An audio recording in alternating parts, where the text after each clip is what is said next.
S'il était adulé par toute une génération, à l'époque où les yéyés s'emparaient des ondes, Claude François avait aussi une facette plus complexe.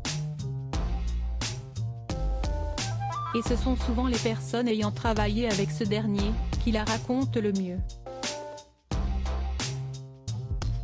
Homme à succès doublé d'un jaloux maladif et possessif, Claude François n'avait pas une très belle réputation sentimentale et son caractère difficile est aussi évoqué par grand nombre de ses collaborateurs. Invité dans l'émission Un dimanche à la campagne dimanche 19 mars, Michel Thor s'est ainsi souvenu qu'il était notamment odieux. Pendant quelques années, j'aime bien dire que j'ai fait l'école Claude François.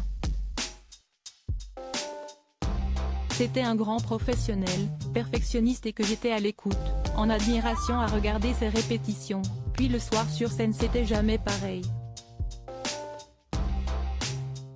Il improvisait souvent des textes pour dire à ses musiciens ce qu'il pensait d'eux.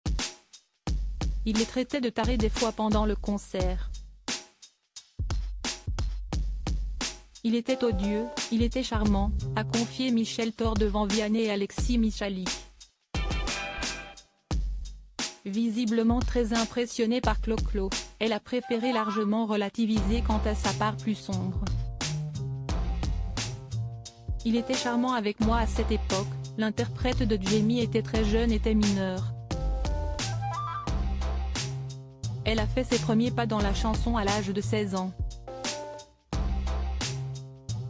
En sortant le titre Si est dur d'avoir 16 ans, elle se fait rapidement une place.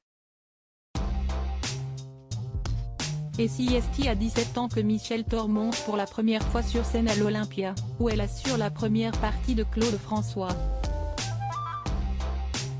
Mais elle ne garde que de bons souvenirs. En effet, s'il arrivait visiblement à Claude François d'être odieux avec certains de ses musiciens, la jeune fille, elle, était très bien traitée.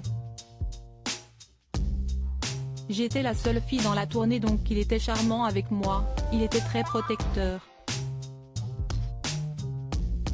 J'avais droit au Bordeaux le soir, au souper, a-t-elle fait savoir à Frédéric Lopez.